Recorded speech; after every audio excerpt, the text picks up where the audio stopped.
What if you could walk through life completely untouchable? No insult, no betrayal, no chaos could shake your core. Imagine a state where nothing and no one can trigger you. Sounds like a superpower, right? But here's the truth. This isn't some rare gift reserved for the enlightened few. Anyone can learn it. Today, we're unlocking the secret to never letting anyone get under your skin. This isn't some surface-level trick or a temporary hack. It's about rewiring how you respond to the world so you control your emotions instead of them controlling you. The power of emotional detachment. Break the chain of reaction. The first step? Detachment.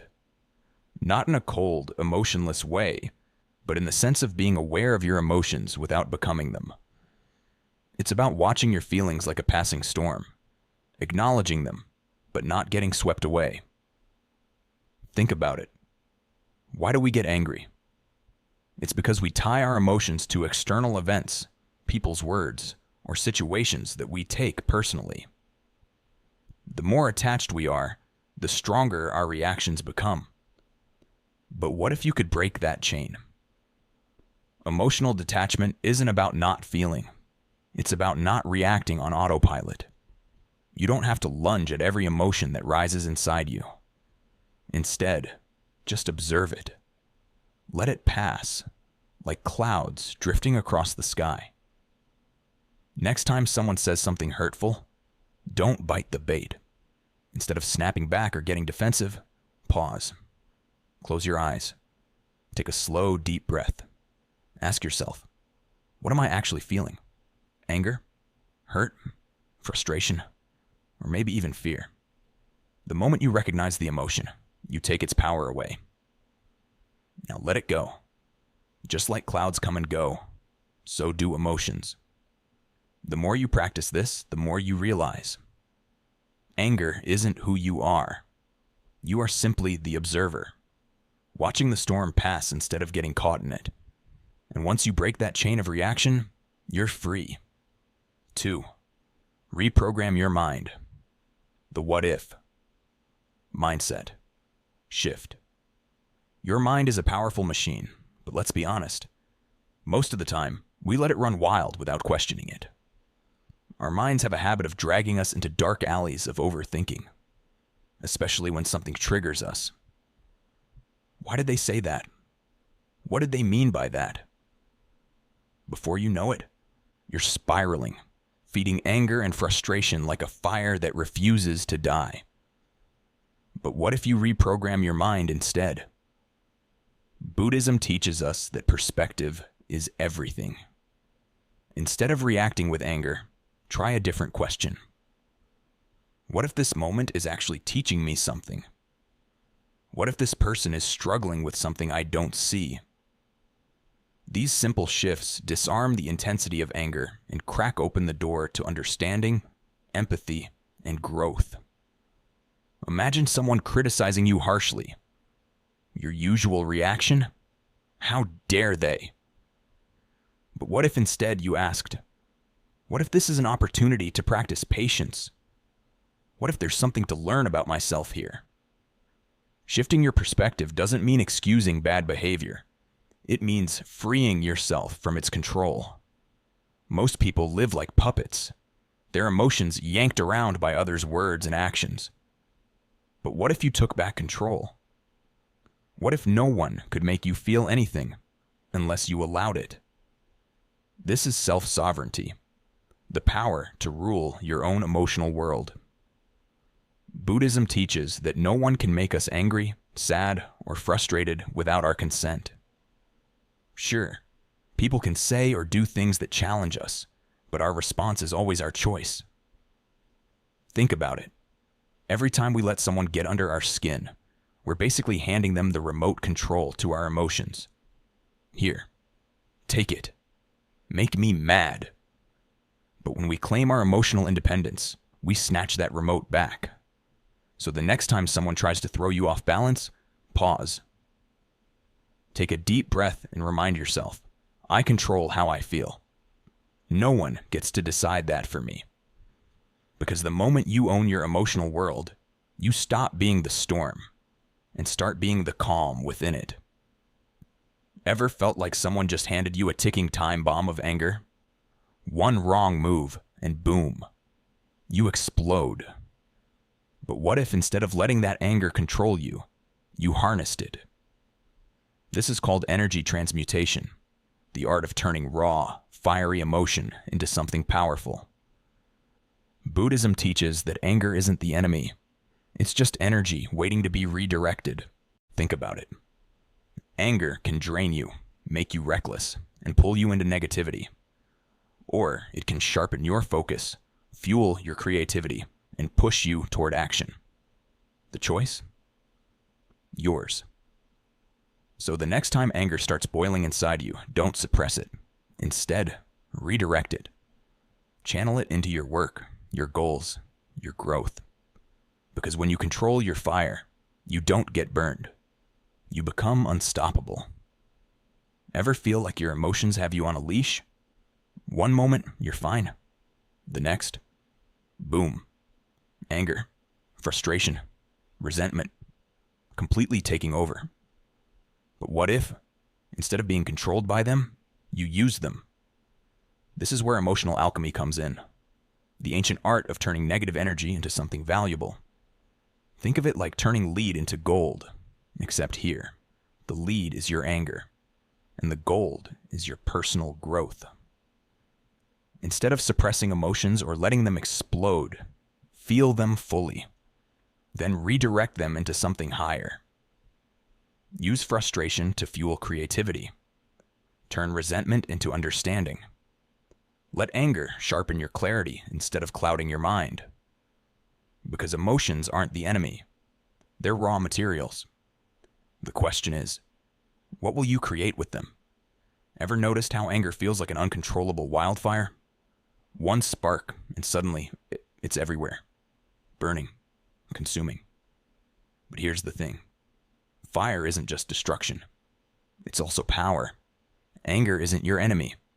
It's energy. And energy, it can be redirected. Instead of letting it burn you from the inside out, use it. Ask yourself, what is this anger trying to tell me? What boundary was crossed?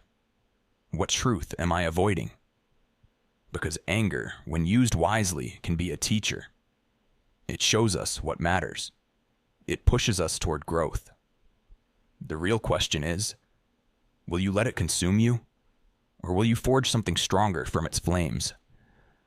Ever noticed how frustration sneaks up like an annoying background noise you can't turn off? It's easy to react, to lash out, to push back. But have you ever stopped and asked, what's really causing this? Is it fear? Disappointment? A broken expectation? When we pause and dissect our frustration, we take away its power. We turn it into fuel for understanding, not destruction. This is emotional alchemy, the ability to take something negative and refine it into wisdom. It's not about shoving emotions away. It's about sitting with them, learning from them, and coming out stronger. And with time, the chaos within us settles into something rare: clarity. And speaking of power, here's a secret weapon that almost no one uses anymore: silence. In a world that demands instant reactions, the ability to say nothing can be the ultimate flex. But is silence really strength, or just another way to avoid conflict? Have you ever noticed how the loudest people in the room are often the weakest? The need to react instantly, to clap back, to prove a point. It's like handing your piece over on a silver platter. But what if silence was the real power move? When someone insults us or tries to pull us into their storm, the knee-jerk reaction is to fire back. But Buddhism teaches a different lesson. Not everything deserves your energy. By choosing silence, we create a gap between what happens and how we respond. A gap where wisdom, not impulse, takes the lead. We can't control what people say, but we can control how much space they take up in our minds. The second we engage with negativity, Whether through arguing, defending, or proving a point, we give up our emotional power. But silence flips the script. It protects your peace, stops drama in its tracks, and disarms conflict before it even begins. Imagine someone trying to provoke you, throwing words like punches. The usual instinct? Fight back. But what if instead you just stood there, calm, unshaken? What if you let their anger dissolve into nothing because you refuse to fuel it? That's the art of non-engagement. Winning without stepping into the ring. But here's the real question. Is silence always the right move? Or are there moments where speaking up is just as powerful? Have you ever said something in the heat of the moment and instantly regretted it? Words once spoken can't be taken back. But silence gives you time to think, to breathe, to choose your response wisely. Instead of reacting on impulse, silence lets us pause and check in with ourselves. What am I feeling right now? Why does this situation trigger me? And most importantly, how can I respond in a way that aligns with the person I want to be? This isn't about suppressing emotions. It's about mastering them. When you hold your silence, something powerful happens. The energy in the room shifts. In a heated argument, where voices are clashing like swords, silence acts like a shield. It forces others to stop, to reflect, to hear the weight of their own words echoing in the emptiness.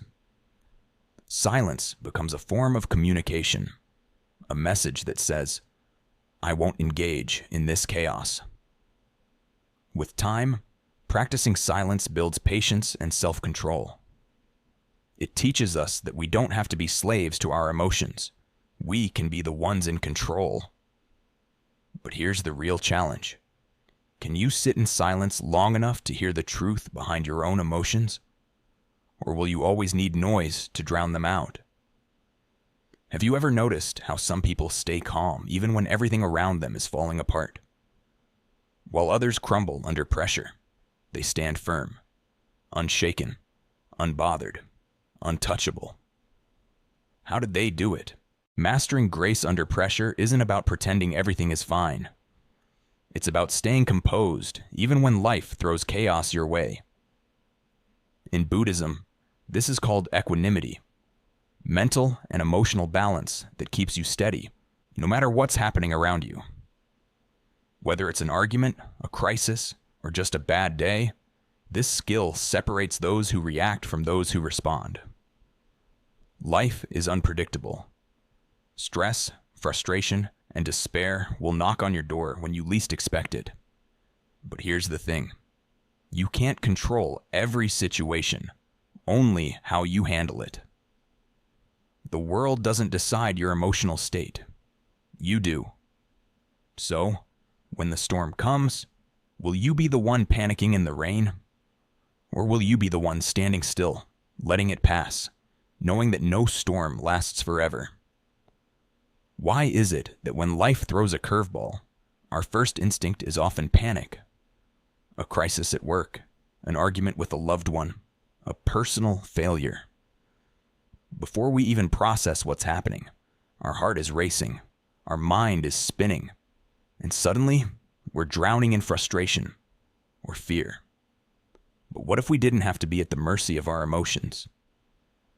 Grace under pressure isn't about suppressing feelings. It's about mastering them. The first step? Recognizing that emotions are like waves. They rise, they peak, and they fade. The problem isn't feeling them. The problem is letting them control us. Mindfulness is the game changer here. When we tune into our emotions, our thoughts, our body's reactions, we gain power over them. The next time you feel anger creeping in during an argument, pause. Take a breath. That split second gives you the power to respond with clarity instead of reacting on impulse. The more you practice this, the stronger you become. And then there's acceptance. No matter how much we plan, life will go off script. People will disappoint us. Things will go wrong. The question is, when it does, will you be the one falling apart or the one standing strong? Why do we make hard situations even harder by resisting them? When life throws chaos our way, we don't just face the problem. We fight against reality itself. We wish things were different. We argue with fate, and in the process, we double our suffering. But what if the key to staying calm wasn't fighting harder, but letting go? Buddhism teaches that resistance breeds suffering, while acceptance sets us free. Imagine you're stuck in traffic, already running late. You could fume, curse the red lights, and stress yourself out. Or you could accept that the cars won't move any faster just because you're angry. Instead of fighting what you can't change, you could use that moment to breathe, listen to music, or just exist without tension. Sometimes, peace isn't about fixing the problem. It's about fixing our perspective. And then there's the pressure we put on ourselves. We expect to handle every challenge with ease, never falter, never fail. But perfection is a myth, and self-compassion is power. It's okay to be stressed. It's okay to struggle. It's okay to be human. The real question is, when life tests you, will you be your own worst enemy or your greatest ally? How do you handle pressure? Do you control your emotions, or do they control you? When tensions rise, most people react on impulse. But what if, instead of being thrown around by emotions, you could stand firm, calm, and unshaken? One of the most powerful tools in these moments is compassion. When someone lashes out, our first instinct is to strike back. But what if, instead of reacting with anger, we met frustration with understanding? Compassion isn't just about being kind.